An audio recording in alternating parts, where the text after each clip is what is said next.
Nicolas Nouchi, euh, vous êtes un expert de la restauration commerciale. Disons les années aidant. Les années aidant. Les années aidant, vous êtes devenu un expert. Quelle est votre vision de la restauration hors domicile de demain dans le contexte post-Covid? Ces dernières années, il y a eu des changements, des mutations dans la restauration qui ont été effectifs, qui étaient en train d'être réalisés et qui, petit à petit, prenaient une tournure de plus en plus significative. Le Covid a accéléré ces réalités. Je vais prendre qu'un seul exemple, la dynamique hybride des points de vente. On a bien identifié ces 5-6 dernières années, ces 10 dernières années, que petit à petit, les points de vente devenaient de plus en plus multiformes, proposer plein de services différents pour plusieurs instants, pour plusieurs types de consommateurs, pour plusieurs canaux de consommation. Cette réalité-là, elle était en train de s'exprimer, le Covid va l'accélérer. Voilà un premier exemple. Quelle est votre vision et selon vous, quels sont les points qu'il faudrait travailler en filière justement pour faire face à cette crise?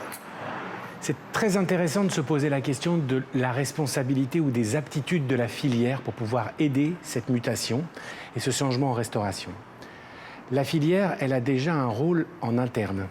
S'il y a eu beaucoup de changements, s'il y a eu beaucoup de modifications du comportement des opérateurs et des consommateurs post-Covid, elle doit déjà embarquer l'ensemble de ses équipes.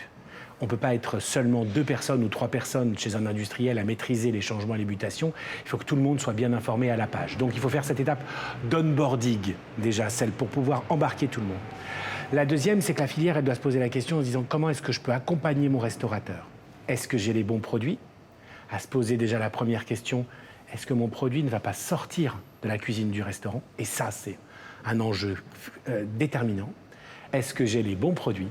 Et sinon, quels produits il faut que je propose ou que j'adapte pour pouvoir correspondre à cette nouvelle restauration, à cette nouvelle dynamique multiforme du restaurateur? Donc la filière peut aider là-dessus. Ensuite, la filière doit apporter un soutien par l'intermédiaire parfois de financement, si je suis distributeur, par l'intermédiaire de décalage dans les règlements, par exemple, ou par l'intermédiaire de mise à disposition d'une offre renouvelée qui correspond aujourd'hui à une attente du restaurateur d'avoir une carte raccourcie et renouvelée régulièrement.